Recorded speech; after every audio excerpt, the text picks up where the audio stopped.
Salut tout le monde, c'est Pavel et le projet Mind du Cash. Vous êtes sur la chaîne qui est consacrée aux investissements et au trading.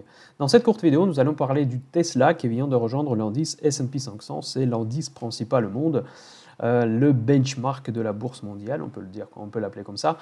Et ça, c'est un événement qui était largement entendu par beaucoup d'investisseurs, par ceux qui aiment les technologies, par ceux qui aiment Tesla.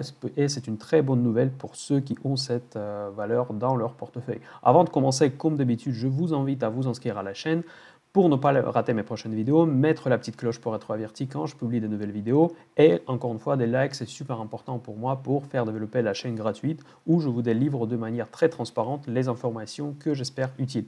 Et pour ceux qui veulent aider à développer la chaîne encore plus, vous avez un lien PayPal où vous pouvez faire une petite donation. Voilà, donc aujourd'hui nous parlons du Tesla, donc Elon Musk qui encore dépasse toutes les attentes. En fait, c'est le troisième trimestre de Tesla qui était fermé en positif, donc il était en profit et ça c'est déjà bon. Déjà c'est la première bonne nouvelle pour les actionnaires du Tesla que finalement le fait que l'entreprise devient bénéficiaire, donc commence à gagner de l'argent, se confirme et c'était une précondition pour rejoindre l'indice S&P 500. Ces pertes permanentes de Tesla dans les comptabilités ne lui permettaient pas jusqu'à hier, en fait, quand c'était cette décision qui a été annoncée, ne permettait pas de rejoindre l'indice S&P 500. En fait, l'objectif de cette vidéo est évidemment ne pas juste vous informer que ça a eu lieu, mais c'est plutôt vous dire quelles sont les idées qu'on peut en tirer, en fait, quelles sont les conséquences de cette décision. Donc, déjà, pour commencer, évidemment, cela veut dire quoi? Cela veut dire le rejoindre l'indice S&P 500, on peut se demander, tiens, finalement, alors, qu'est-ce que ça change?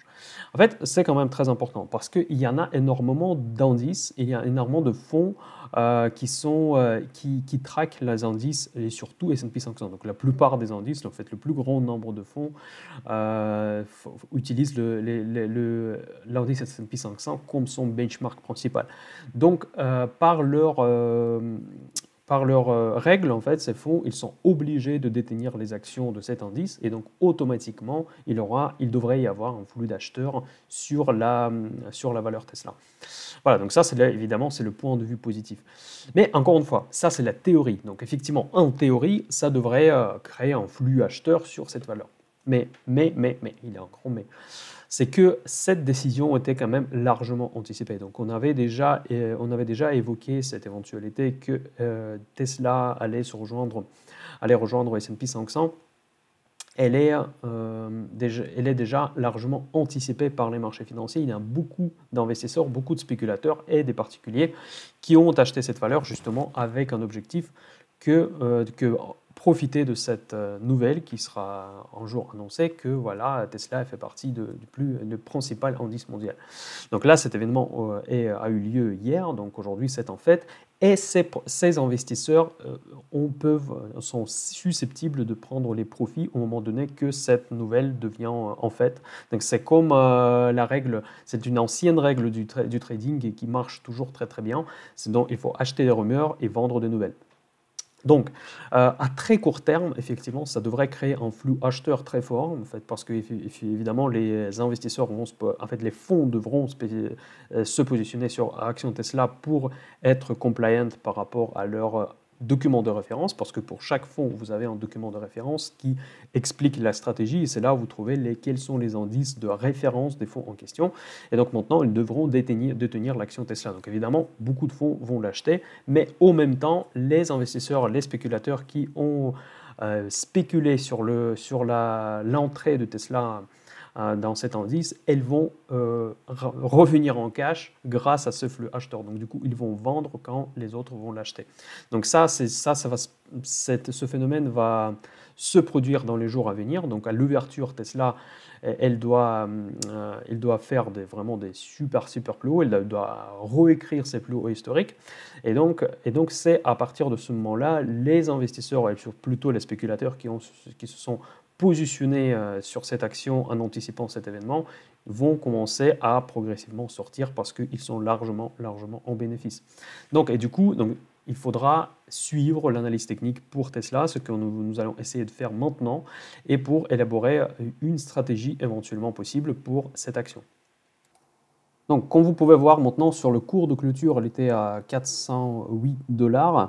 Et en pré-market, donc ça veut dire que c'est les anticipations d'ouverture du marché, c'est que l'action Tesla, elle est entendue en forte hausse à presque 13%, donc après c'est très volatile le pré-market, donc ça peut changer chaque seconde. Mais dans tous les cas, elle est attendue en très forte hausse, ce que confirme ce que je viens de vous dire. Et donc, cette hausse, elle peut encore continuer encore un jour ou deux, le temps que, effectivement, ce phénomène, cette bonne nouvelle soit digérée par les marchés financiers. Donc, ensuite, qu'est-ce qu'on peut faire? Donc, les niveaux qu'on va certainement attendre dès l'ouverture des marchés américains, c'est le plus haut historique. Donc, ça, c'est le plus haut historique, c'est 458, donc ça c'est 458 et c'est là exactement au plus haut historique et c'est évidemment le seuil technique très important qu'il faudra franchir. Donc ce que moi je m'attends, c'est que on peut logiquement croire que ce seuil technique sera cassé parce qu'en fait effectivement il y aura un flou acheteur très important et à ces niveaux-là, comme vous pouvez constater ici, que le seuil technique, sur ce seuil, il n'y a quasiment pas de volume. Donc, je pense que ce seuil va être cassé assez facilement. On pourra viser les 500 $. Donc, 500 $ l'action, ça, c'est le taux le plus haut historique de tout le temps. Donc, ça, c'est qui était à temps le 1er septembre 2020. Voilà. Donc, qu'est-ce qu'on va faire une fois que ce deuxième seuil soit atteint? Moi, personnellement, je vais surveiller ce niveau de très près, donc parce que effectivement, au-delà de ce niveau-là, l'indice RSI que vous voyez juste en haut sur votre écran, il sera largement suracheté. Donc, du coup, sur RSI, vous devrez avoir un petit peu une image comme ça. Donc là, on devrait connaître quelque chose comme ça. Donc, on sera dans la zone de surachat. Donc là, j'imagine que c'est ce qui va se produire ici, donc assez rapidement, peut-être en quelques jours. Donc on va rester encore quelques temps ici, et une fois que nous allons atteindre ce seuil de surachat sur les RSI, on pourra viser éventuellement des shorts, parce que c'est là où les acheteurs qui ont visé cette nouvelle devront en fait, ils vont déjà commencer à sortir aujourd'hui, certainement, mais ils vont commencer vraiment à finir leur dernière clôture et leur dernière position longue sur ces niveaux-là. Donc c'est à ce moment-là que je vais peut-être viser pour regarder évidemment avec des risques très limités, avec des options. Je vais certainement essayer de tenter une stratégie short, mais par contre ma stratégie sera un petit peu plus complexe. Donc ce que je compte faire, je vais construire ce qu'on appelle en bear spread. Donc c'est-à-dire que je vais acheter en put déjà. Donc en put c'est une action, c'est un droit de vente. Donc sur un cours qui sera situé dans la zone normale en fait d'évolution du titre Tesla. Donc certainement ça sera en put. Je vais commencer à acheter des puts qui sont vers entre les 460. Bon ici, donc là pardon, excusez-moi, je vais juste vous montrer là. Donc un petit peu au-dessus de 400, je vais encore choisir des strikes qui sont les plus adaptés. Donc c'est là où il y aura le plus de liquidité. Donc là, je vais acheter le put sur ces niveaux-là. Donc du coup, je vais limiter ma perte potentielle sur le premium que je vais payer sur ce put. Mais par contre, vu que je ne m'attends pas évidemment que l'action Tesla tombe à zéro, donc je vais quand même limiter aussi le coût de cet investissement. Parce que le put sur Tesla va me coûter assez cher, hein, parce que le lot d'actions, le lot de Tesla c'est 100 actions, donc 100 actions c'est évidemment 40 000 $ d'exposition, c'est énorme, donc évidemment je ne veux pas prendre une telle position sur ce marché. Et donc du coup, pour réduire le coût de montage de ma position, je vais vendre en put, mais par contre pour un strike beaucoup plus bas. Donc, quelque part, je veux dire vers 350. Et donc, ma position réellement sera je vais être gagnant quand Tesla va évoluer à peu près dans cette zone-là.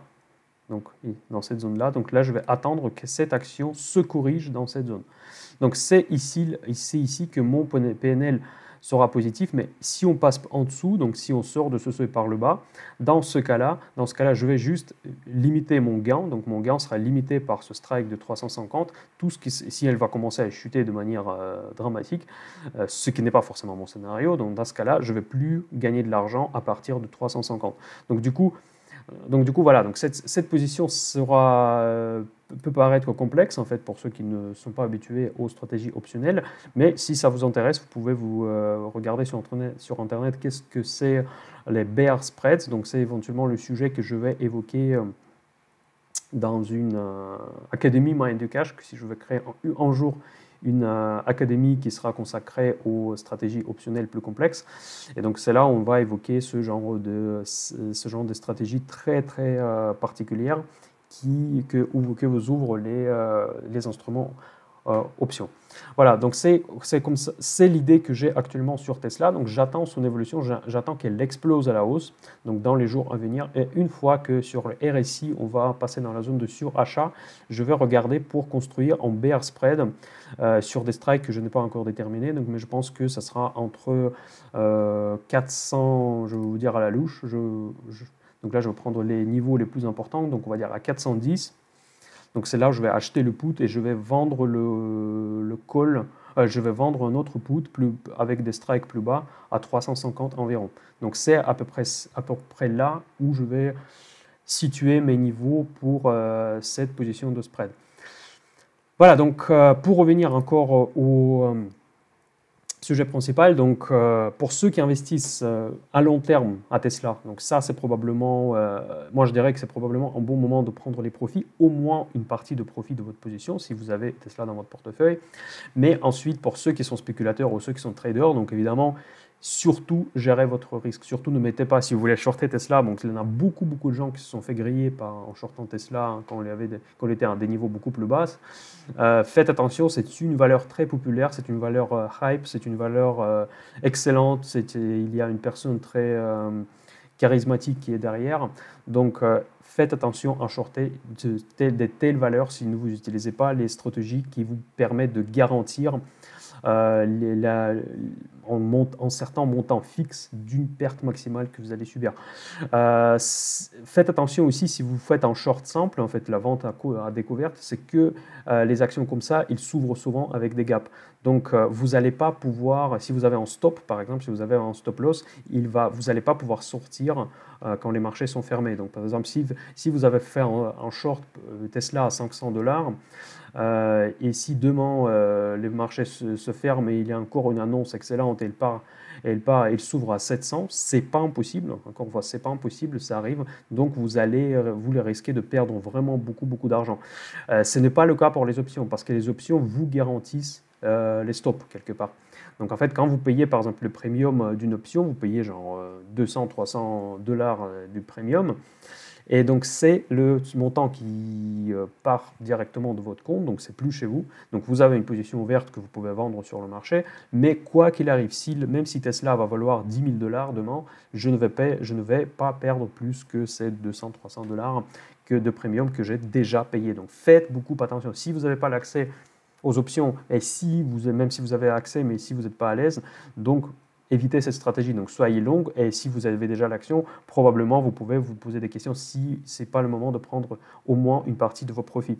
Mais si vous comptez de shorter Tesla, dans ce cas-là, il faut quand même être extrêmement méga vigilant en termes de gestion de votre risque.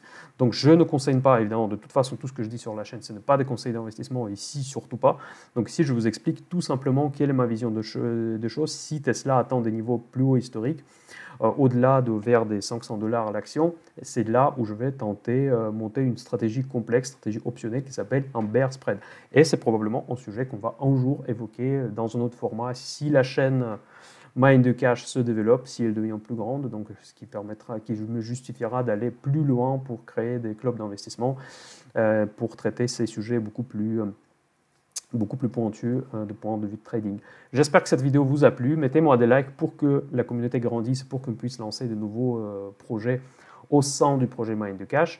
Et j'espère que tout va bien se passer pour vos investissements, non seulement dans Tesla, mais plus en général. Je vous souhaite tout le meilleur et Mind the Cash, à très bientôt.